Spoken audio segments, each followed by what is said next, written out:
এদিকে সাসপেন্ড হয়ে তৃণমূলের দুর্নীতির পর্দা ফাঁস করলেন ঋজু দত্ত।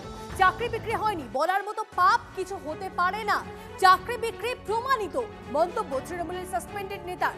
বাড়ির প্ল্যান থেকে নির্মাণ সব ক্ষেত্রে টাকা দিতে হয়, বাড়িতে কোমর বসাতে হলেও টাকা নেয় তৃণমূল। কলকাতার রাস্তায় বেরোলে মনে হচ্ছে ভারত জিতেছে পাকিস্তান হেরেছে, নতুন স্বাধীনতার স্বাদ পেয়েছে মানুষ, মন্তব্য তৃণমূলের সাসপেন্ডেড নেতা ঋজু দত্ত। চাকরি বিক্রি হয়নি এটা বললে তো এর থেকে বড় পাপ কিছু হতে পারে না।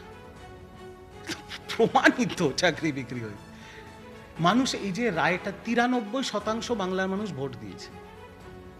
উত্তর কলকাতায় দক্ষিণ কলকাতায় রাস্তায় বেরোলে মনে হচ্ছে ইন্ডিয়া পাকিস্তান ম্যাচে ইন্ডিয়া জিতে গেছে, এরকম একটা ফিলিং। স্বাধীনতা, নতুন স্বাধীনতা পেয়েছে মানুষ, মানুষ মন খুলে কথা বলতে পারছে। কেন এত রাগ হলো?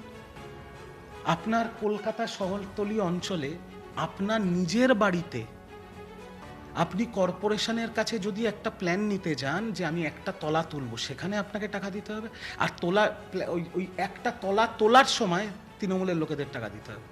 দক্ষিণ কলকাতায় তো এরকমও জায়গা আছে, আমি শুনেছি যে নিজের বাড়িতে কোমোড বসানোর জন্য টাকা নিয়েছে। দেখছে গাড়ির থেকে কোমোড নামছে, বলছে তুমি তাহলে বাথরুমে রেনোভেশন করছো, এত টাকা দিতে হবে। দিনের পর দিন আপনার চ্যানেলে রেকর্ড আছে। আরজি কর আমি ডিফেন্ড করিনি, দলের হয়ে লড়াই করিনি। আরজি কর কাণ্ড আপনার চ্যানেলে সন্দেশখালির সময় আমি যাইনি, আমার দলকে ডিফেন্ড করিনি, আমি ইনডিফেন্সিবলকে ডিফেন্ড করেছিলাম, কারণ আমি দলের মুখপাত্র ছিলাম।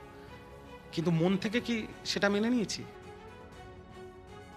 ঋজু দত্তর বক্তব্য আপনারা শুনছেন। সাসপেন্ড হয়েই তৃণমূলের দুর্নীতির পর্দা ফাঁস করছেন ঋজু দত্ত। চাকরি বিক্রি হয়নি বলার মতো পাপ কিছু হতে পারে না, চাকরি বিক্রি প্রমাণিত মন্তব্য তৃণমূলের সাসপেন্ডেড নেতার। বাড়ির প্ল্যান থেকে নির্মাণ সব ক্ষেত্রে টাকা দিতে হয়, বাড়িতে কোমর বসাতেও টাকা নেয় তৃণমূল। কলকাতার রাস্তায় বেরোলে মনে হচ্ছে ভারত জিতেছে পাকিস্তান হেরেছে, নতুন স্বাধীনতার স্বাদ পেয়েছে মানুষ। এত বড় মন্তব্য করছেন ঋজু দত্ত।